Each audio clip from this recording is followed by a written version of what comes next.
Welcome friends, स्वागत है आपका अपने YouTube चैनल विलेज टॉपर्स पे। तो दोस्तों, आज से अपन है वो मैथ की क्लासेस शुरू कर रहे हैं। मैथ के अंदर पहला टॉपिक अपन एवरेज से लेके चलेंगे, ठीक है। तो मैं पहले कुछ आपको बातें बता देता हूँ। अपन क्या करेंगे कि बिल्कुल एकदम सरल से लेकर कठिन की ओर आगे बढ़ेंगे, ठीक है। और स्पेशली जो ये अपना बैच रहेगा वो रहेगा राजस्थान पुलिस एसआई के लिए और राजस्थान में जो पटवार की वैकेंसी आई है उसके लिए, ठीक है।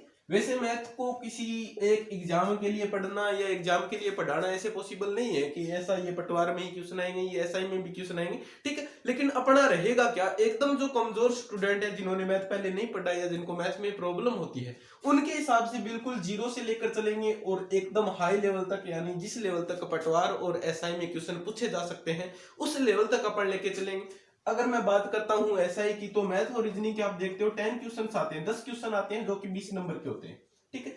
20 नंबर बहुत मैटर करते हैं। ये चीज आपने लॉकडाउन के दौरान बहुत अच्छे से देख ली होगी। जितने भी सीरियस स्टूडेंट है, पोस्ट कितनी है, 800, 850, 900 पोस्ट है, ठीक है। तो जितने भी गंभीर विद्यार्थी हैं उन्होंने न सिर्फ जीके हिंदी जो अलग सब्जेक्ट है उसके साथ साथ क्या है, मैथ रीजनिंग को भी नहीं छोड़ना है अपन को, क्योंकि ये 10 क्वेश्चन बहुत मैटर करेंगे। ये मैटर करेंगे आपकी मेरिट को डिसाइड करने में। लास्ट में आप जो सुनते हो ना, एक नंबर से नहीं हुआ, पॉइंट से रह गया, ठीक है, उनमें ये चीजें मैटर करती है। तो अपने को मैथ रीजनिंग को भी लेके चलना है। बहुत ज्यादा टाइम भी नहीं दे सकते, क्योंकि जो अलग जो सिलेबस है उसका जो वेटेज है वो ज्यादा है मैथ रीजनिंग की तुलना में। तो एसआई वाले बच्चे बहुत ज्यादा फोकस इस पे नहीं करेंगे, ठीक है। तो आपको क्या करना है, ये जो एसआई के अंदर 10 क्वेश्चन जो आते हैं मैथ रीजनिंग के, उनमें से एक भी क्वेश्चन नहीं छोड़ना। और पटवार में तो वेटेज ही खूब अच्छा है। आप देखते हो 90 नंबर का अकेला क्या है, मैथ रीजनिंग है, ठीक है। अगर इसी पैटर्न से एग्जाम होता है, सीईटी वगैरह को लागू नहीं करते, वैसे कुछ कहा नहीं जा सकता, लेकिन वर्तमान में जो चल रहा है, जो सिलेबस दिया है, अपन उसी के अकॉर्डिंग तैयारी कर सकते हैं। लेकिन इतना तो मान के चलिए, चाहे किसी पैटर्न से हो, मैथ का वेटेज कम नहीं होने वाला। अगर सीईटी भी लागू होता है तो मैथ का वेटेज है वो बढ़ने के चांसेस ज्यादा है बाकी की तुलना में, ठीक है। तो पटवार के अंदर भी मैथ रीजनिंग का वेटेज काफी अच्छा है। और कोई भी एग्जाम देख लीजिए, आप वन रक्षक हो, वनपाल हो, एलडीसी के लिए तैयारी करो, किसी भी एग्जाम के लिए, एसएससी के लिए कर रहे हो आप, सीएचएसएल हो, एमटीएस हो, ठीक है। तो कोई भी एग्जाम के लिए मैथ तो आपको पढ़ना ही पड़ेगा, ठीक है। तो मैथ का लेवल अपन बिल्कुल जीरो से शुरू करेंगे और एकदम जिस लेवल तक पटवार, एसआई, सीएचएसएल, इनमें जो क्वेश्चन पूछे जाते हैं अच्छे से कवर करने की कोशिश करेंगे, ठीक है। तो सबसे पहले एडवाइस मैं आपको यही दूंगा कि जब भी आप मैथ की क्लास देख रहे हो तो रफ नोटबुक और पेन निकाल कर रख लीजिए। सीधे आप बैठे हो, वीडियो चला रहे हो, लेटे लेटे पढ़ रहे हो, इसका कोई मतलब नहीं। आप वीडियो यहीं पे बंद करके जा सकते हो, क्योंकि मैथ के अंदर मेहनत आपको करनी पड़ेगी, प्रैक्टिस है वो आपको करनी पड़ेगी। हम सिर्फ आपको गाइड कर सकते हैं। अगर आपने जैसे कोई भी टॉपिक, अपन मैं एवरेज की बात कर रहा हूँ, एवरेज की पता नहीं अभी कितनी क्लासेस चलेगी, ठीक है, क्योंकि बिल्कुल आराम से चलेंगे। और हर एक क्वेश्चन, चाहे आप एक बार एवरेज पढ़ने के बाद कौन सी भी बुक उठा के क्वेश्चन कर लेना, उस लेवल का कोई भी मॉक टेस्ट दे लेना, उससे क्वेश्चन बाहर नहीं जाएगा। ऐसा पढ़ने के लिए आपको क्या करना होगा, सिर्फ एक टॉपिक आप पढ़ के देखिए, ठीक है। बहुत टीचर्स है यूट्यूब पे, कहीं से भी पढ़ सकते हो, कोई बैच भी आपने लिया होगा, लेकिन आप यहाँ पे क्या कीजिए, सिर्फ एक टॉपिक ये पढ़ के देखिए, रफ नोटबुक से जिस हिसाब से अपन चल रहे हैं उस हिसाब से साथ साथ प्रैक्टिस कीजिए, अपनी मेहनत कीजिए। अगर फिर कोई क्वेश्चन आपका बुक से बचता है तो बताना, ठीक है। मैं पूरी कोशिश करूंगा कि सभी विद्यार्थियों को बराबर फायदा मिल सके। ज्यादा जिन्होंने थोड़ा बेसिक जिनका ठीक है उनका भी टाइम ज्यादा बर्बाद ना हो, और जिन्होंने नहीं पढ़ा है उनके भी ऐसे ना हो कि सिर के ऊपर से जाए। क्योंकि कोचिंग सेंटर्स में देखते हो जहां 100, 150, 500 की भीड़ जहां बैठती है, वहां कमजोर विद्यार्थी जिनका मैथ बैकग्राउंड थोड़ा कमजोर है, हालांकि कमजोर का मतलब ये नहीं है वो जीके नहीं पढ़ सकते, कोई और सब्जेक्ट नहीं पढ़ सकते, लेकिन कुछ विद्यार्थियों को दिक्कत होती है मैथ के अंदर, तो वो प्रॉब्लम किसी को सामना न करना पड़े, इसलिए मैं बिल्कुल जीरो से स्टार्ट करता हूं। तो चलिए आज का टॉपिक अपन एवरेज है वो शुरू करते हैं, ठीक। सबसे पहले मैं बात करता हूं एवरेज या औसत कहते किसे हैं, किस चीज को एवरेज कहेंगे अपन, ठीक है। जैसे नॉर्मल बोलचाल की भाषा में भी अपन काम में ले लेते हैं कि कोई जैसे व्यक्ति मान लिया, ठीक है, 2 दिन काम करता है और कोई चीज है वो कोई चीज बनाता है, मान लीजिए, ठीक है। पहले दिन उसने 20 रुपए कमाई है, एग्जाम्पल के लिए मान सकते हैं। दूसरे दिन उसने कितने रुपए कमाई, 30 रुपए कमाए। 2 दिनों में उसने कुल मिलाकर कितने रुपए कमाई, आप बोल दोगे सर 50 रुपए। कितने दिन में कमाई, सर 2 दिन में कमाई, ठीक है। मैं पूछ रहा हूं उसने औसत कितने रुपए कमा लिए, उसने औसत कितने रुपए कमाए। औसत का मतलब अब आप कैसे निकालोगे, आप कहोगे सर इनको जोड़ देंगे, ऐसा पढ़ा है हमने, तो राशियों का योग बटे राशियों की संख्या, यानी 50/2, आंसर निकल के आया 25, ठीक है। ये 25 क्या है, औसत है। अब समझिए इसको हो क्या रहा है एक्चुअल में। औसत का मतलब क्या है, औसत का मतलब है राशियों का योग बटे राशियों की संख्या, ये अपन ने सूत्र बना लिया, लेकिन इसका रियल मीनिंग समझने की कोशिश कीजिए आप। हुआ क्या है वास्तव में, 25 निकल के आया। 25 क्या है, इन दोनों के बीच की संख्या है, 20 और 30 के बीच की। कहने का मतलब जब भी आप औसत निकालते हो तो जो छोटी संख्या है उसको कुछ न कुछ दे दिया जाता है और जो बड़ी संख्या है उसमें से कुछ न कुछ ले लिया जाता है, लेकिन लास्ट में हिसाब इस प्रकार से आपको करके देना है कि सबके हिस्से में क्या आ जाए, बराबर बराबर आ जाए। यानी ये जो 25 औसत निकल के आया है, इसका मतलब है यानी प्रत्येक दिन इस आदमी ने 2 दिन काम किया और प्रत्येक दिन इसने कितने कितने रुपए कमाए, 25-25 रुपए कमाए। यानी 2 दिनों में इसने कुल पूछा जाए आपसे तो कैसे निकालोगे, 25 गुना 2, यानी 2 दिनों में कुल तो इसने कितने कमाए, 50 रुपए कमाए, जिसे अपन क्या बोल देते हैं, योग बोल देते हैं। कुल को क्या बोल दिया जाता है, योग बोल दिया जाता है। ये क्या बोल दिया जाता है, संख्या बोल दी जाती है, राशियों की संख्या, यानी कितने दिन में या फिर कितने सप्ताह में, ऐसे कोई भी कितने महीने में आपको इस रूप में दिया हुआ मिल सकता है। और ये क्या है, आपका डाटा या आंकड़ा है, यानी उसने 25 रुपए कमाए, 5 रुपए कमाए, 10 रुपए कमाए, वो चीजें अपने को देखनी होती है। ठीक है, एक दूसरा एग्जांपल मैं लेता हूं। ठीक है, 2-3 एग्जांपल को जल्दी जल्दी आप समझिए, फिर आपको चीजें क्लियर होने लगेंगी। जैसे कोई मैं क्लास की बात कर लेता हूं, या कुछ दोस्तों का एक समूह है। ठीक है, मान लिया कुछ दोस्तों का समूह है, 5 दोस्तों का समूह है, उनका वेट लिख रहा हूं मैं, 31, 34, 41, 50 और 38। ठीक है, 5 संख्याएं होगी। मैंने कहा कुछ दोस्तों का समूह है, 5 दोस्तों का समूह है, और उन सब का क्या दे रखा है, आपको वजन दे रखा है, वेट दे रखा है। ठीक है, आपको क्या निकालना है, औसत वजन निकालना है। औसत वजन ज्ञात कीजिए। आप कैसे ज्ञात करेंगे, वही सर 5 राशियां दे रखी हैं, राशियों का क्या कर लेंगे, योग कर लेंगे, और योग करके डिवाइड कर देंगे किससे, संख्या से। ठीक है, ये बात वजन की थी। वजन में आप इस हिसाब से कैलकुलेट नहीं कर पाओगे, आप इसको क्या मान लीजिए, रुपए मान लीजिए। ठीक है, ये मान लीजिए आप कि 5 दोस्त हैं और प्रत्येक दोस्त के पास कुछ न कुछ रुपए है। मान लिया पहले के पास 31, 34, 41, 50 और 38, इतने इतने रुपए हैं सबके पास। आपको ये बताना है कि औसतन प्रत्येक जने के पास कितने रुपया। तो आप कैसे निकालोगे, सबका योग करके भाग दे दोगे। लेकिन आप समझिए, ठीक है, सबसे छोटी संख्या क्या है इसमें, 31, और सबसे बड़ी संख्या क्या है, 50। ठीक है, जो कि औसत की विशेषता है। आप ये बताइए मेरे को, जब भी आप इन दोस्तों के रुपए बराबर कर दोगे, औसत निकालने का यही तो मतलब है, जिसके पास ज्यादा है उससे ले लिया और जिसको पास कम है उसको कुछ ना कुछ दे दिया, और कुल मिला के इस प्रकार करना है कि पांचों के पास क्या हो जाए, बराबर बराबर रुपए हो जाए। ये चीज करना ही क्या कहलाता है, आपका एवरेज या औसत कहलाता है। अब देखिए, जिसके पास सबसे कम है, जिसके पास सबसे कम है, और इसके पास क्या है, 50 वाले सबसे ज्यादा है, एकदम कॉमन सेंस की बात है। अब बताइए, क्या इन सभी के पास 50-50 रुपए हो सकते हैं, या 50 से ज्यादा हो सकते हैं, नहीं होंगे, कभी नहीं होंगे, क्योंकि इनके पास कम है और 50 वाला कुछ ना कुछ देगा। ऐसे ही जो सबसे कम है, क्या इनका औसत है वो 31 से कम आ सकता है, कभी नहीं आएगा, क्योंकि सबके पास 31 से तो ज्यादा रुपए हैं। यानी जब इनको बराबर बराबर वितरण अपन जब करेंगे तो इनके पास 31 से तो ज्यादा आएंगे। ये पता नहीं कितने आएंगे, लेकिन ये निश्चित है कि जो सबसे छोटी संख्या है उससे तो क्या आएगा, बड़ा आएगा औसत। और ऐसे ही जो सबसे बड़ी संख्या है उससे क्या आएगा, छोटा आएगा। यानी सबके पास 50-50 रुपए तो नहीं आ सकते, 50 से तो क्या आएंगे, कुछ ना कुछ कम आएंगे। तो औसत की परिभाषा में एक लाइन आप ये भी जोड़ सकते हो कि औसत क्या होता है, दिए गए आंकड़ों के हमेशा क्या रहता है, बीच में रहता है। औसत है वो दिए गए आंकड़ों के हमेशा क्या रहता है, बीच में रहता है। यानी जो सबसे छोटा जो मान है, सबसे छोटा जो आंकड़ा दिया है उससे तो बड़ा होगा औसत, और जो सबसे बड़ा आंकड़ा दे रखा है, सबसे बड़ा जो डाटा दे रखा है उससे क्या होगा, छोटा होगा। यानी आपको दिए गए आंकड़ों के बीच में से ही कोई संख्या क्या है, औसत के रूप में निकालनी है। जैसे मैं आपको ऑप्शन देता हूं, ठीक है, रिजेक्शन मेथड से जब अपन क्वेश्चन करते हैं, ध्यान में रखना,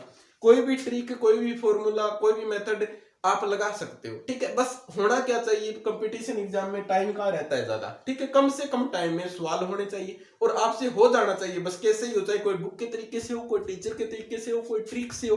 ठीक है, ये मत करना कि मैं ट्रिक से नहीं करता हूं, मैं फॉर्मूले से नहीं करता हूं। हालांकि ट्रिक की कमी रहेगी, अपन एक फॉर्मूला, जो बेसिक फॉर्मूला किसी टॉपिक का होता है, सिर्फ वो लेके चलेंगे और उसी के आधार पर कॉमन सेंस से अपन सारे सवाल करेंगे। ठीक है, जैसे मैंने आपको ऑप्शन दे दिया, ऑप्शन ए मैंने कहा कि एवरेज कितना है, 30, बी मैंने क्या कह दिया, 52, सी मैंने कोई ऑप्शन दिया, और डी कहा इनमें से कोई नहीं, नन ऑफ दी, इनमें से कोई नहीं। यहां सी, ऑप्शन सी पे डिपेंड करता है कि आंसर क्या होगा। मैंने आंसर अभी नहीं निकाला, ठीक है, चेक कर लेंगे क्या आएगा। लेकिन क्या आप ये दो ऑप्शन कट कर सकते हो? बिल्कुल कर सकते हो, क्योंकि आपने देखा 31, 34, 41, 50 और 38, ठीक है। तो 31 नहीं हो सकता क्योंकि सबसे छोटी संख्या है, उससे छोटा औसत कभी नहीं आएगा। 52 नहीं हो सकता क्योंकि 50 से बड़ा औसत जा ही नहीं सकता इन आंकड़ों का। कहने का मतलब या तो जो ऑप्शन सी में दिया है वो आंसर होगा, या इनमें से कोई नहीं वाला आपको चूज करना है। यानी ये दो ऑप्शन आपने सिर्फ इस बात से काट दिए कि औसत का मान जो भी आपको आंकड़े दे रखे हैं उनमें हमेशा क्या होगा, जो सबसे छोटा है उससे तो बड़ा आएगा और जो सबसे बड़ा है उससे छोटा आएगा। ये किसी भी रूप में दिए जा सकते हैं, आपको क्वेश्चन बनाने का तरीका रहता है वो। जैसे मैंने इसको क्या बोल दिया, ये तो मैंने दोस्तों का वजन भी बताया, बोल दिया दोस्तों के पास क्या है, इतने इतने रुपए हैं। या मैं ये भी बोलता हूं कि ये सप्ताह के क्या है 5 दिन है, सोमवार, मंगलवार, बुधवार, बृहस्पतिवार और शुक्रवार, और इनका क्या बता दिया मैंने, तापमान बता दिया, टेम्परेचर बता दिया, तो औसत तापमान ज्ञात कीजिए, ठीक है। वो क्वेश्चन किसी भी रूप में दिया जा सकता है, लेकिन आंकड़े और ये चीजें तो कभी नहीं बदलने वाली, ठीक है। तो ध्यान रखना, इसका औसत निकालने की कोशिश करते हैं अपन, औसत इसका कितना आता है। यानी सबको बराबर बराबर जब इन पांचों को करके देंगे तो कितना कितना देंगे। अब ये तो पॉसिबल नहीं है सबको कि इससे इतना घटा के देखें, हिट एंड ट्रायल मेथड से करें, ठीक है, उसमें टाइम ज्यादा लगेगा। तो इसलिए अपन क्या करते हैं, फॉर्मूला काम में लेते हैं। और फॉर्मूला क्या होगा, और वैसे देखो तो फॉर्मूला भी कोई ज्यादा कॉम्प्लिकेटेड नहीं है। मैंने ये कहा 5 दोस्त हैं, सबको बराबर बराबर रुपए देने, ऐसे तो समझ में नहीं आ रहा। मैंने कहा क्या, पांचों के पांचों क्या करो, अपने रुपए मुझे दे दो, अपने रुपए मुझे दे दो। यानी मैंने पांचों के रुपए इकट्ठे कर लिए, कितने, 31 प्लस 34 प्लस 41 प्लस 50 प्लस 38, इतने ही तो होंगे। योग ही तो करूंगा जब मैं पांचों के पैसे इकट्ठे रख रहा हूं। और अब मैं क्या करूंगा, इन सबको बराबर बराबर बांट दूंगा। कितने भागों में बांटना है, तो 5 जने, तो कितनों में बांटना होगा, 5 में। यानी भाग कितने का दूंगा, 5 का। यही तो है सूत्र आपका। औसत क्या होता है, राशियों का योग किया, उसमें भाग दे दिया किसका, राशियों की संख्या का, जिससे अपने पास क्या निकल के आएगा, औसत निकल के आएगा। तो कैलकुलेशन कीजिए, देखिए 31, 34, 41, 50 और 38, 8, 9, 4, 13, 1, 14 संचिलाता है आपके पास 4। इनमें देखिएगा 3, 3, 6 और 4 10, 5 15 और 3 18 और 1 जो हासिल थी 19। यानी अपने पास जोड़ कितना बढ़ता है, 194 बढ़ रहा है। और कितनों में डिवाइड करना है, 5 में डिवाइड करना है। यानी जो औसत का मान निकल के आया वो कितना आया, 0.8, यानी 38 पॉइंट, ठीक है। अब देखिए क्वेश्चन कैसे आता है, सीधा औसत निकलवाएगा या कुछ इसी फॉर्मूले के ऊपर कैसे क्वेश्चन बन सकता है, ठीक है। जैसे मैंने कहा कि किसी कक्षा में कोई क्लास ले रहे हैं अपन, ठीक है, जिसमें कितने विद्यार्थी हैं, 15 स्टूडेंट्स हैं। किसी कक्षा में 15 विद्यार्थी हैं और उनका औसत वजन कितना है, 18 किलोग्राम है।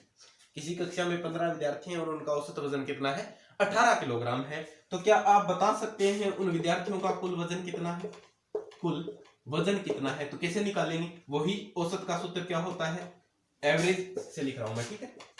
एवरेज बराबर योग बटा संख्या, आ रही बात समझ। यानी अपन को अब क्या दे रखा है कि 15 स्टूडेंट्स दे रखे हैं और एवरेज दे रखा है 18 किलो। यानी कोई कक्षा में 15 विद्यार्थी हैं, यानी ये तो क्या हो गई संख्या। और क्या दे रखा है आपको, औसत दे रखा है कितना है, 18 किलो। यानी किसी कक्षा में 15 विद्यार्थी हैं और औसत वजन 18 किलो है। कहने का मतलब प्रत्येक विद्यार्थी 18 किलो का नहीं है, कुछ ऐसे हैं जो 18 किलो से कम है, कुछ 18 किलो से ऊपर है। लेकिन 15 जनों को जब बराबर बराबर वजन कर दिया जाता है, यानी जब उनका औसत निकाला जाता है, तो कितना निकल के आता है अपने पास है, 18 किलो निकल के आता है। यानी अब आप योग निकाल सकते हैं क्या, कुल वजन का, यही तो मतलब है। यानी सभी विद्यार्थियों को जब एक साथ उनका वजन किया जाएगा, ठीक है। जैसे मान लिया आप पूरी क्लास को एक साथ उठा के किसी कांटे के ऊपर रख रहे हैं, पूरा वजन कर रहे हैं, तो वजन कितना होगा। तो यानी अपने को क्या निकालना है, योग निकालना है। वही इस सूत्र में रखेंगे। देखिएगा एकदम जीरो से बताता हूं मैं, कोई भी फॉर्मूला होता है उसमें पक्षांतरण जब करते हैं, ठीक है, औसत बराबर योग बटा संख्या, ठीक है। बच्चों को ऐसे ऐसे डाउट्स आते हैं, इसलिए क्लियर करना जरूरी है। जिनका थोड़ा ठीक है भाई ध्यान रखना, लेकिन थोड़ा टाइम देना पड़ेगा इनको। ये क्या है, बराबर का निशान जो दे रखा है उससे एक संख्या को एक साइड इस साइड लेके आते हैं या उस साइड लेके आते हैं, तो क्या करना होता है, जो प्लस में है उसको क्या कर देते हैं माइनस में, और जो माइनस में है वो क्या हो जाता है प्लस में। जो गुणा में है वो क्या हो जाती है भाग में, और जो भाग में है वो किस में हो जाती है गुणा में, ठीक है। तो ये देखिए मैं क्या निकालना चाहता हूं, यहां से योग निकालना चाहता हूं, यानी मेरे को बराबर के एक तरफ सिर्फ योग चाहिए, जो भी चीजें हैं उनको मैं क्या करूंगा दूसरी तरफ लेके जाऊंगा। तो क्या योग निकालने के लिए क्या करना पड़ेगा, इस संख्या को हटाना पड़ेगा, और संख्या आप देख रहे हो बटा में कोई भी संख्या, इसका मतलब है संख्या यहाँ भाग में यानी इस तरफ आएगी, किस में लिखी जाएगी, गुणा में लिखी जाएगी, यानी औसत इस तरफ पहले था लिख दिया, ठीक है।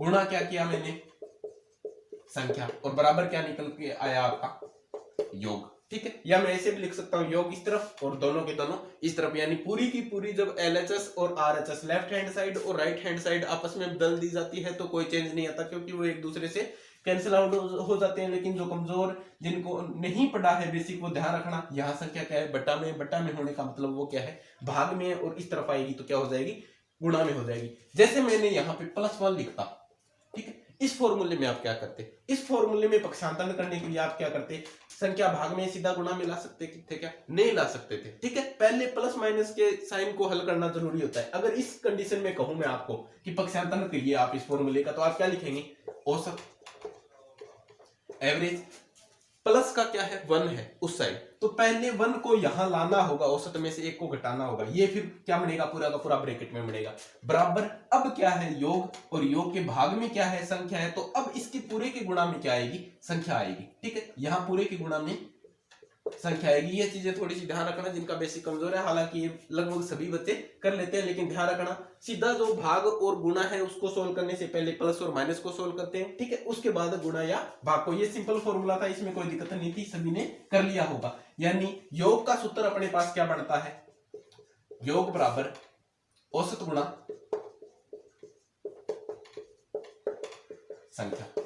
यानी जो क्वेश्चन अपन ने दे रखा था पहले, जो क्वेश्चन मैंने बताया था कि किसी कक्षा में 15 तो क्या है स्टूडेंट्स हैं और उनका औसत वजन कितना है 18 किलोग्राम है। अपने को क्या चाहिए था, कुल वजन चाहिए था, यानी योग का मान ज्ञात करना है। औसत कितना दे रखा है अपने को 18 किलोग्राम, और कुल संख्या कितनी दे रखी है 15, यानी 18 गुणा 15 ये बढ़ता है कितना 270 किलोग्राम। आ रही बात समझ में, यानी कक्षा का कुल वजन कितना है 270 किलोग्राम है। ऐसे ही मैंने कोई दूसरा एग्जांपल लिया कि किसी कक्षा में कितने विद्यार्थी हैं 10 स्टूडेंट्स हैं, कितने हैं 10 विद्यार्थी हैं, उनका औसत वजन कितना है भाई 12 किलोग्राम है। 10 विद्यार्थियों का औसत वजन कितना है 12 किलोग्राम है। क्या आप बता सकते हैं कुल वजन कितना है, तो क्या करेंगे सीधा 10 को गुणा कर देंगे किससे 12 से, यानी एवरेज कितना आया 120 किलोग्राम, ठीक है। इस तरह के क्वेश्चन आएंगे नॉर्मल तो आप कर लेंगे, कोई दिक्कत नहीं। अब देखिए इससे थोड़ा सा क्वेश्चन का लेवल में बढ़ाता हूं, ठीक है। इन दोनों क्वेश्चनों को मैं एक साथ मिला के देता हूं आपको। जैसे मैंने क्वेश्चन कहा कि कोई भी विद्यालय है, कोई भी स्कूल है जिसके अंदर 2 कक्षाएं हैं, कक्षा ए और कक्षा बी, या कोई भी 10वीं कक्षा मान लीजिए, कोई भी और कक्षा आप मान लीजिए, जिसमें क्या है 10 और 1 में कितने विद्यार्थी हैं, स्टूडेंट्स की संख्या में अगर बताऊं तो कितने हैं। इसके अंदर मैंने मान लिया 15 स्टूडेंट्स हैं, और इसके अंदर मैंने मान लिया कितने स्टूडेंट्स हैं 10 स्टूडेंट्स हैं, और प्रत्येक का मैंने क्या बताया एवरेज बता दिया, एवरेज वेट मैंने बता दिया। प्रत्येक कक्षा का एवरेज वेट कितना है, इसका 18 और इसका कितना है 12, ठीक है। 18 और 12 किलोग्राम इन दोनों कक्षाओं का क्या है औसत वजन है। तो आपको यह बताना है कि जब इन दोनों कक्षाओं को एक साथ बैठा दिया जाएगा, जब ए और बी कक्षा को मिलाकर क्या एक ही कक्षा बना दी जाएगी, कोई नई कक्षा मान लो सी बना दी जाएगी, तो उस कक्षा का औसत वजन क्या होगा। समझ में आ रही है बातें, ठीक है। तो इसको हल करने के लिए सबसे पहले आप क्या करोगे, कक्षा ए को हल करते हैं, 15 स्टूडेंट्स हैं, वजन कितना है 18, यानी कुल वजन कितना हो गया इनका 270 किलोग्राम। ऐसे ही मैंने कहा 10 स्टूडेंट्स हैं, औसत वजन 12, यानी इनका वजन कितना हो गया 120 किलोग्राम।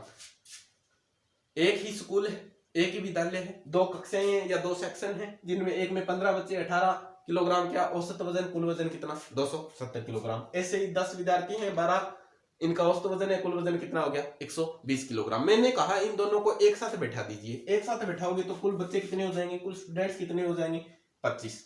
आप कहोगे सर 25 स्टूडेंट्स हैं कुल। मैंने कहा कुल वजन कितना हो जाएगा क्लास का कुल वजन कितना हो जाएगा, तो आप जोड़ोगे कितने 390 किलोग्राम इनका क्या हो गया कुल वजन हो गया। कहने का मतलब पहले आपने कोई मान लो पूरा कांटा है आपके पास, ठीक है, धर्म कांटा रखा हुआ स्कूल के अंदर ही, आपने क्या कहा एक कक्षा वाले बच्चों को कहा चलो उसके ऊपर उनका वेट क्या कितना निकल के आया 270, उनको तो नीचे बैठा दिया। अब कहा दूसरी कक्षा वाले बच्चों को तोला, कितना वजन आया 120 किलोग्राम।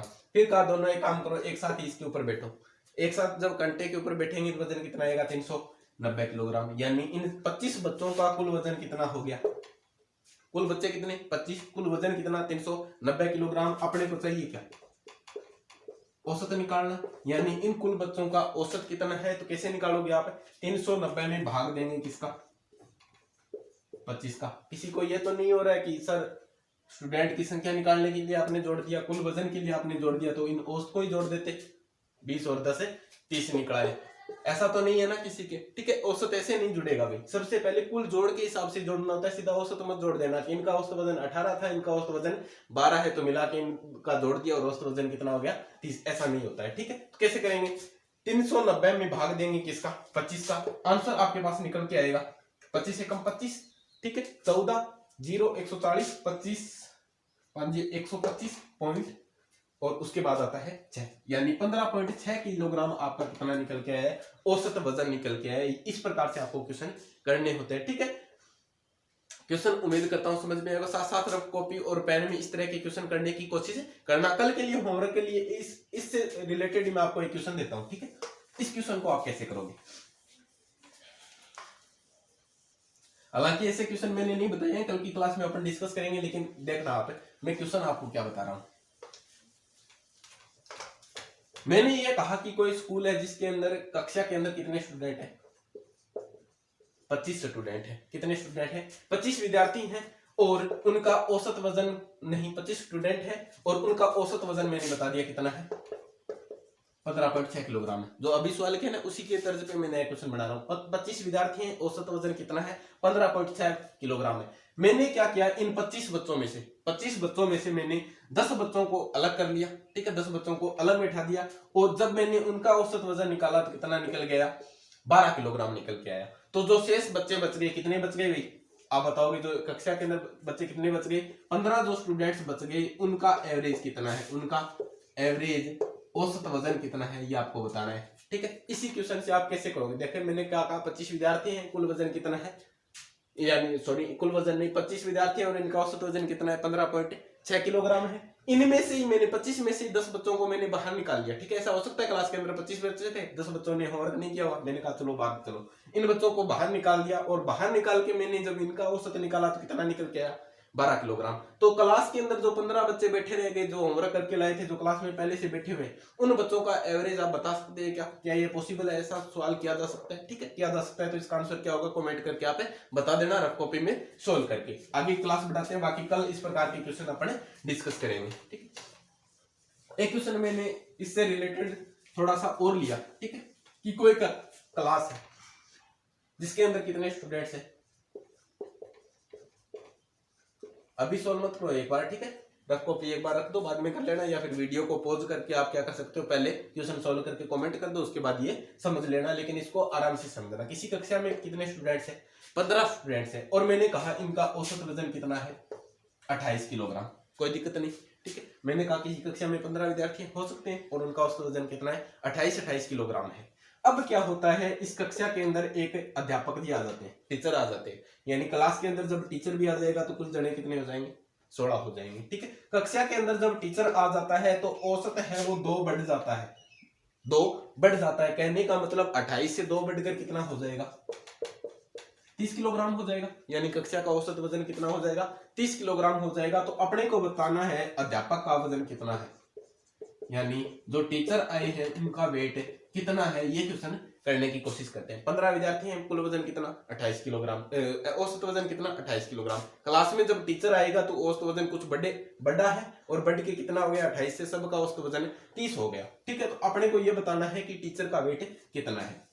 2-3 तरीके से करेंगे इस सवाल को, देखिए आप।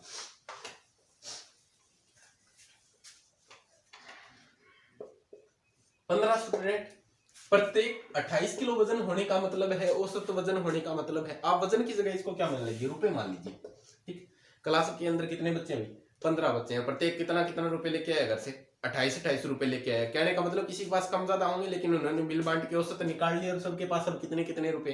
28 रुपए, ठीक है। समझ में आ रहा होगा। क्लास में 15 बच्चे बैठे थे, सबके पास कितने कितने रुपए? 28 रुपए। अब क्या होता है, क्लास के अंदर टीचर आ जाता है, टीचर भी क्लास के अंदर आ गया, उसके पास भी कुछ रुपए थे।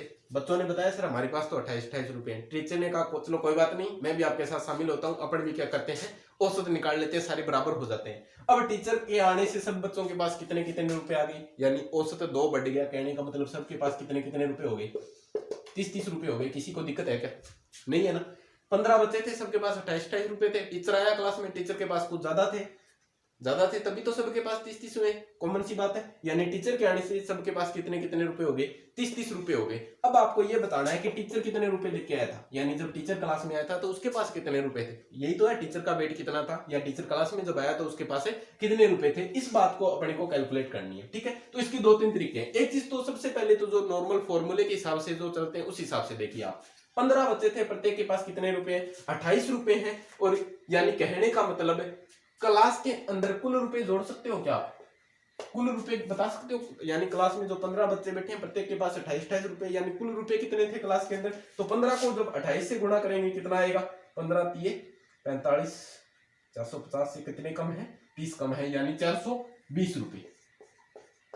यही तो 15 बच्चे, प्रत्येक के पास 28 रुपए, यानी 15 को जब 28 से गुणा करेंगे पूरी क्लास में कितने रुपए थे, 420 रुपए थे। अब क्या होता है, टीचर आ गया, टीचर आने से जने कुल कितने हो गए भी, यानी एक टीचर आने से ही तो हुए, टीचर आने से जने अब कितने हो गए, 16 जने हो गए। और 16 जनों में प्रत्येक के पास कितने कितने रुपए हैं, 30 रुपए। कहने का मतलब 16 किए 48, कितने रुपए अभी, 480 रुपए। कहने का मतलब टीचर आने से पहले 420 रुपए थे पूरी क्लास के पास, और टीचर आने के बाद एवरेज 2 बढ़ गया, यानी 16 जनों का एवरेज कितना हो गया, 30 हो गया। तो यानी कुल रुपए क्लास में कितने बढ़ गए, 60 रुपए बढ़ गए। एक बात बताइए आप, सिर्फ एक टीचर के आने से कितने रुपए बढ़ते हैं, 60 रुपए बढ़ रहे हैं। कहने का मतलब जो टीचर के पास धन था या टीचर के पास जो रुपए थे वो कितने थे, 60। वेट के रूप में पूछा है तो वजन किलोग्राम में बता दीजिए, यानी टीचर का जो वेट था वो कितना था, 60 किलोग्राम। किसी को दिक्कत है क्या? नहीं है, ठीक। लेकिन ये तरीका थोड़ा सा क्या करना पड़ा आपको, 15 को 28 से गुणा करना पड़ा, 16 को 30 से गुणा करना पड़ा। हालांकि इससे सवाल हो जाता है, लेकिन अपन इजी तरीके से समझने की कोशिश करेंगे। इससे आसान तरीका और क्या हो सकता है, ठीक, समझिए आप। मैंने कहा क्लास में 15 बच्चे थे, सबके पास 28 रुपए, कोई दिक्कत नहीं। एक टीचर और आया, और टीचर के आने से सबके पास 30 रुपए हो गए। कहने का मतलब 16 जनों के पास कितने कितने रुपए हो गए, 30 रुपए हो गए। एक बात कॉमन सी है, कॉमन सी बात यह है कि जो टीचर आया उसके पास कितने रुपए होंगे। तो आप बोल दोगे सर उसके पास अगर 28 रुपए होते, ठीक, इसे समझिए आप। अगर टीचर आया उसके पास 28 रुपए होते तो कोई फर्क पड़ता क्या एवरेज पे, एवरेज पे कोई फर्क नहीं पड़ता। आ रही बात समझे, टीचर आया उसके पास भी अगर 28 रुपए होते ना तो एवरेज पे कोई फर्क नहीं पड़ता। क्यों नहीं पड़ता, तो ऐसे नहीं पड़ता। मान लो जैसे 5 का उदाहरण ले रहा हूं मैं, 5 जने, प्रत्येक के पास कितने कितने रुपए हैं, 20 रुपए हैं। प्रत्येक के पास कितने कितने रुपए, 20 रुपए। इनके साथ कोई छठा जना आना चाहता है, कोई छठा व्यक्ति है, वो कहता है मैं भी आपके ग्रुप में शामिल होना चाहता हूँ, मेरे पास भी 20 रुपए, वो भी 20 रुपए लेके आ गया। यानी इन सब का एवरेज अगर निकालेंगे तो किसी को इसे पैसे देने या लेने पड़ेंगे क्या, नहीं पड़ेंगे, सबके पास बराबर एवरेज का यही तो मतलब होता है, सबको बराबर कर दो। यानी इस छठे व्यक्ति के आने से कोई फर्क नहीं पड़ा, क्योंकि उसके पास भी उतना ही धन या वजन है जितना इन बाकी सबके पास है, जो इनके हिस्से में आया हुआ है। कहने का मतलब अगर औसत के समान मान वाला कोई नया डाटा आता है तो उससे औसत में कोई फर्क नहीं पड़ता। यानी कहने का मतलब सबका वजन कितना था, या सबके पास 28 रुपए थे। अब 28 रुपए लेकर अगर इसमें 1000, 1 लाख या 1 करोड़ बंदे भी अगर आ जाएंगे तो इस एवरेज में कोई फर्क नहीं पड़ने वाला। सबके पास 28 ही रहेंगे, क्योंकि नहीं तो किसी को पैसे लेने और नहीं किसी को देने। यानी अपना मान है, जितना एवरेज था उतना सबके पास अगर है तो इस संख्या से कोई फर्क नहीं पड़ेगा। अगर ये मान लो 28 रुपए वाले अगर 10 बच्चे चले भी जाते, यानी क्लास में 15 की जगह 5 बच्चे रहते ना, तो भी कोई फर्क नहीं पड़ता। यानी ना ही तो वो किसी से पैसे लेके गए, वो उतने लेके गए जितने उनके पास थे या जितने उनके हिस्से में थे। और ऐसे ही अगर 28 रुपए लेकर कितने ही इसमें संख्या शामिल कर दी जाए, इससे कोई फर्क नहीं पड़ेगा। तो इतनी बात आपको समझ में आ रही होगी कि टीचर के पास अगर 28 रुपए होते, टीचर के पास अगर 28 रुपए होते तो एवरेज में कोई फर्क नहीं पड़ता। यानी टीचर के पास 28 रुपए नहीं थे, 28 से क्या थे, कुछ न कुछ ज्यादा थे, तभी तो 30 हुए। यानी टीचर के पास 28 से ज्यादा थे। कितने ज्यादा थे वो ऐसे निकालेंगे। यानी टीचर के पास जो रुपए थे वो 28 से ज्यादा था। कितने ज्यादा थे वो देखते हैं। उतने ज्यादा थे, कितने ज्यादा, उतने ज्यादा जितने इसने दे दिए। अब देखिए कितने दिए इसने, 2 रुपए दिए सर।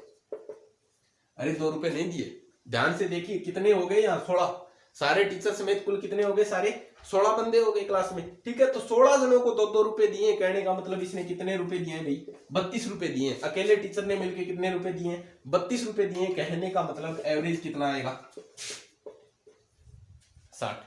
आ रही बात में, यानी टीचर के पास 28 तो थे ही थे, अगर 28 होते तो 28 रह जाता, लेकिन एवरेज बढ़ा है यानी 28 से ज्यादा थे। और कितने ज्यादा थे, उतने ज्यादा थे जिसने जितने इतने कितने 16 जनों को दिए हैं। 16 जनों को एवरेज कितना कितना बढ़ा दिया है, 2-2 बढ़ा दिया है, यानी 16 जनों में 2-2 बढ़ाने का मतलब है इसने 32 बढ़ा दिया है। 32 बढ़ाने का मतलब इसने 32 रुपए औरों को बांट दिए हैं, ठीक है, खुद समेत। खुद ने भी 2 रुपए रखे और बाकी जो 30 रुपए थे वो 15 बच्चों को दे दिए 2-2 रुपए करके, यानी इसके पास कुल जो रुपए थे वो कितने थे, 60 थे। अब कईयों को कंफ्यूजन ये भी हो सकता है, ठीक है, यहीं पे क्लियर कर देता हूं मैं। ऑफलाइन क्लास में कई बार इस तरह का कंफ्यूजन लेके बच्चे आते हैं कि सर 28 में जोड़े या 30 में जोड़े, 28 में जोड़े या ये माने 28 रुपए से ज्यादा थे या ये माने 30 रुपए से ज्यादा थे।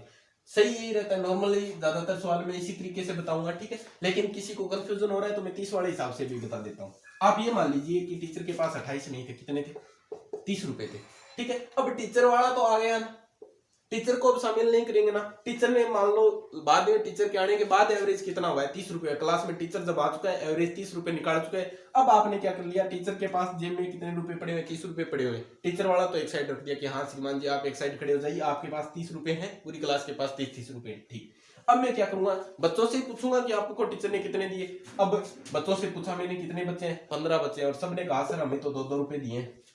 15 बच्चों को टीचर ने कितने रुपए दिए, 2-2 रुपए दिए, यानी 15 बच्चों को टीचर ने कितने रुपए दिए हैं, 30 रुपए दिए। ये एवरेज कितना निकल के आया, 60। और इस कंडीशन में मैं क्या कर रहा था, इस कंडीशन में मैं पूरी क्लास से ही पूछ रहा हूँ, यानी टीचर के नए आने से पहले ही, यानी सबके पास 28 रुपए थे। और अब जब टीचर आया है तो जने कितने हो गए भाई, टीचर अब शामिल हुआ है तो 16 जने हो गए, और 16 जनों के पास अब 30 हो गया। कहने का मतलब 16 जनों के पास 2 बढ़ा है, तो मैंने यहाँ पर 32 जोड़ा है, यानी एवरेज 60। एवरेज ये 60 निकल के आएगा।